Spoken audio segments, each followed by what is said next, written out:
сыпырлы сауаттылық сабағына қош келдіңдер, иә балалар? Бүгінгі сабағымызда біздің көңіл күйіміз жақсы, көтеріңкі, сабақты жақсы түсіну үшін біз бір-бірімізге мына жүрек әдісі арқылы жылы сөз айтайық, иә, кәнекей?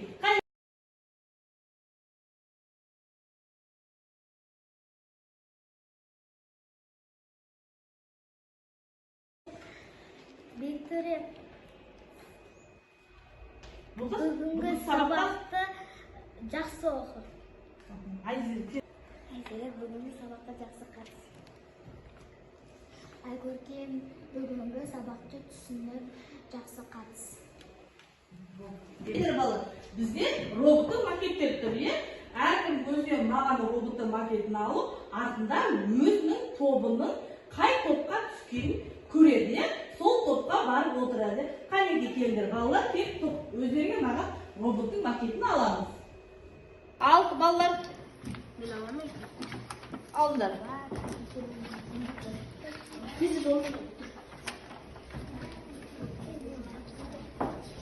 қандай топқа? Айсере, сен қандай топқа? Компьютер ма? Компьютер топқа бара қойып. Кәне, сен қандай топ? Робот па? Робот тобына бара қойып. Сен Халима отыра қойып робот тобына. Сен қандай топқа? Компьютер тобына отыра қойып. Компьютер тобына отыра қойып. Сен компьютер тобына отыра қойып. Сен робот тобына. Келді робот тобына отыра қойып. Ал, Халики. Біз бүгінгі жаңа тақырыпқа көшпес бұрын біз өткен тақырыпқа шолу жасайық. Қанекей, мен сендерге бірінші сұрақ қояйын. Жылдам тексеру әдісі арқылы біз өткен тақырыпты қайталап өтейік, балалар. Енді бізде бірінші сұрағым менің идея ұғымы жоба дегенге анықтама кім береді? Жоба дегеніміз не? Айгөркем айта қойшы.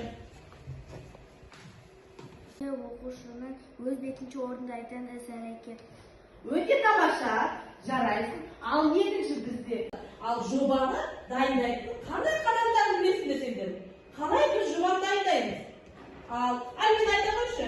Проблемалық тақырыптарды таңдау, іс-әрекет жоспарлау, ақпаратты іздеу, нәтижеге жету, көпшілік алдында қорғау. Иә, дұрыс, көпшілік алдында біз ол жобаны қорғауымыз, иә? Дұрыс, өте тамаша балалар, жарайсыңдар. Жобаға қажетті ақпараттар біз қайдан аламыз ол жоба жасау үшін біз балалар? Кім айтады екен? Бағлан айта қойшы. Компьютермен іздеуге болады, телефонмен, достарыңызбен ақылдасқанға. Өте тамаша. Жарайсың, иә, балалар? Балалар, иә? Бағлан дұрыс айтады, біз жобаны жасау үшін біз ол жобаны біз қалай достарымызбен ақылдасып бірлесіп ұжыммен жасаймыз.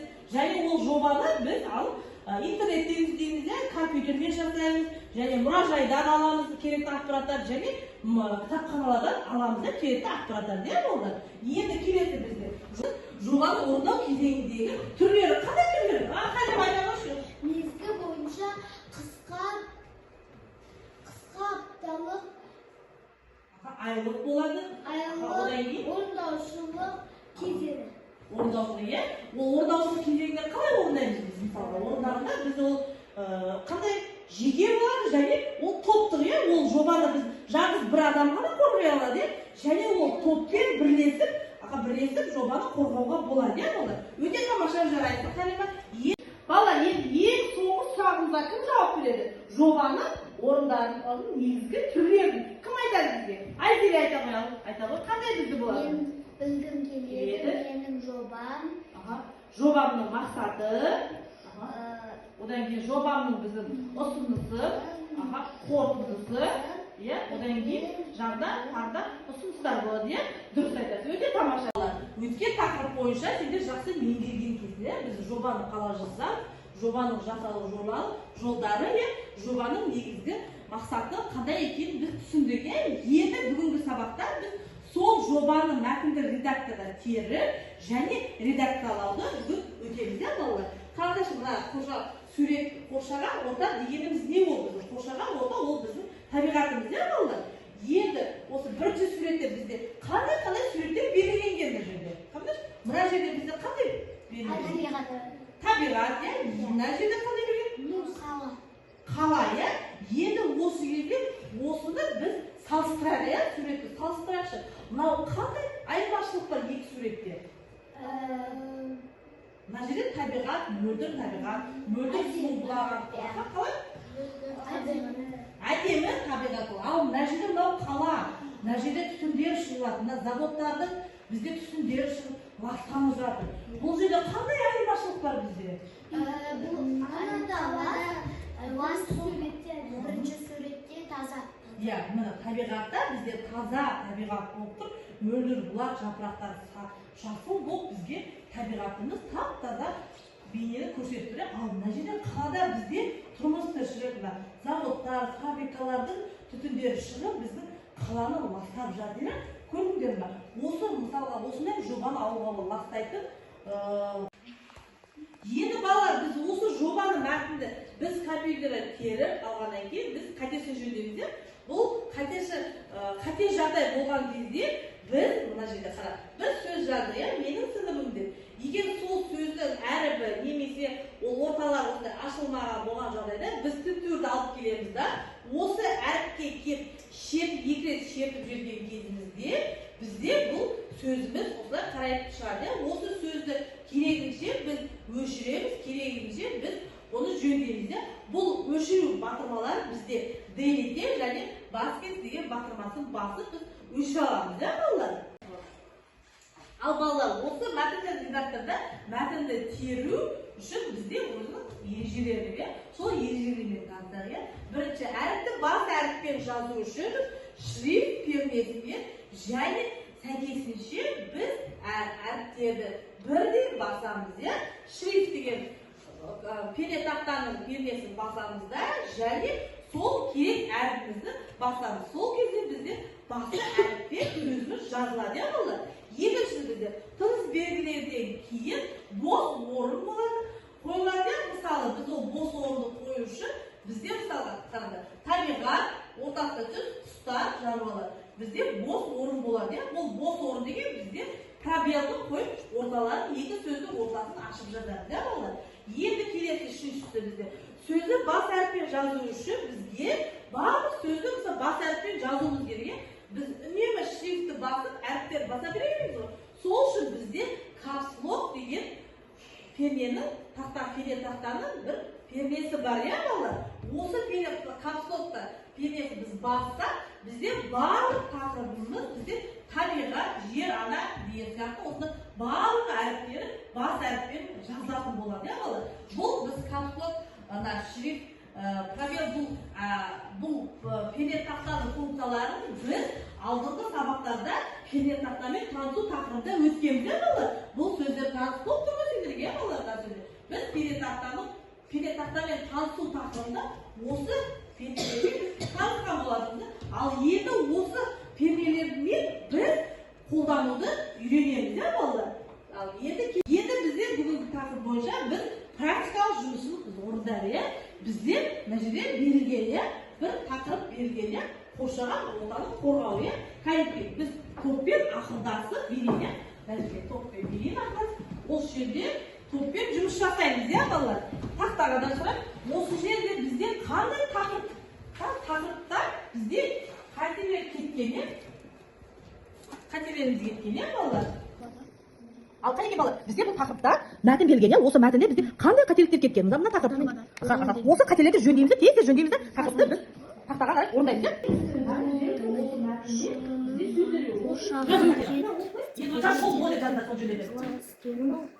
Жобада дұрыс қой? Ластану ғой. Қанекей, тез орындаймыз, балалар. Жобада дұрыс. Болды ма? Өте тамаша. Бітті құртасың, мәне бірінші бізде тақырыптың бірінші мәтіндегі сөзде бізде осы жерде қандай қателік бар екен? Жобада болады, жобада дұрыс. Енді осы тақырыпты біз тексерейік, мәтінді біз дұрыс жасадық па? Міне, қараңдар.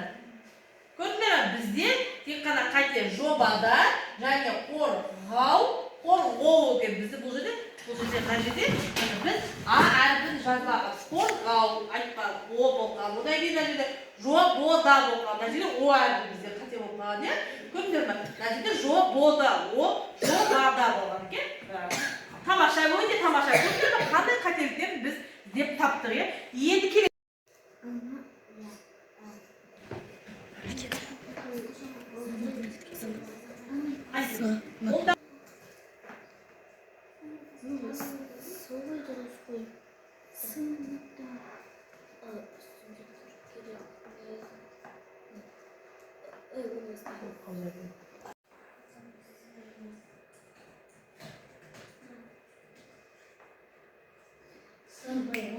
Бала, бүгін тапсырма, бұл тапсырманы тексеріп көрейік, балалар.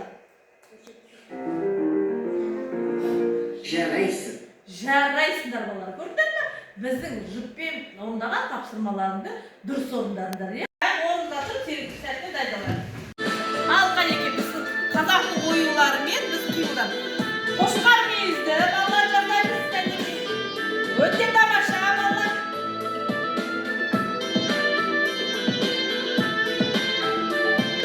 Алдық кет болған.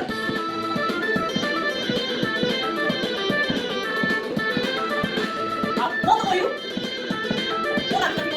Оюлы өрнектерімен біз іс-қимыл жасап, кішкене серіп қалдық па, балалар? Ал кенекей сабаққа көшеге отырамыз орындарымызға. Сендер алғанда отырған компьютермен жеке орындаймыз кәнекей, балалар. Ал кет бұл сөз жұмақты кім қалай орындайтын көрейік, балалар. Нақта.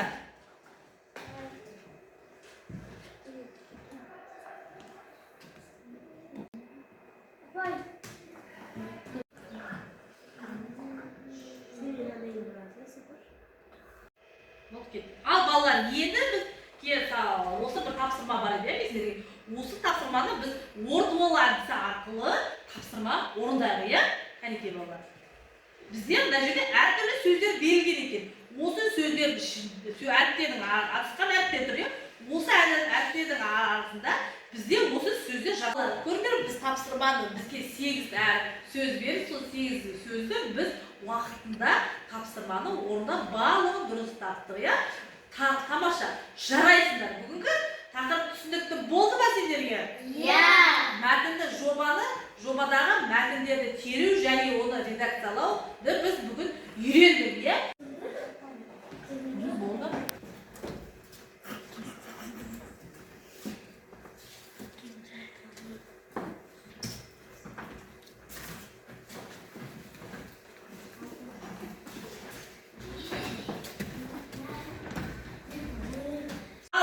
Бүгін тақырып бойынша біз жоба идеясының мәтінін теріп редакциялауды үйрендік, иә, балалар?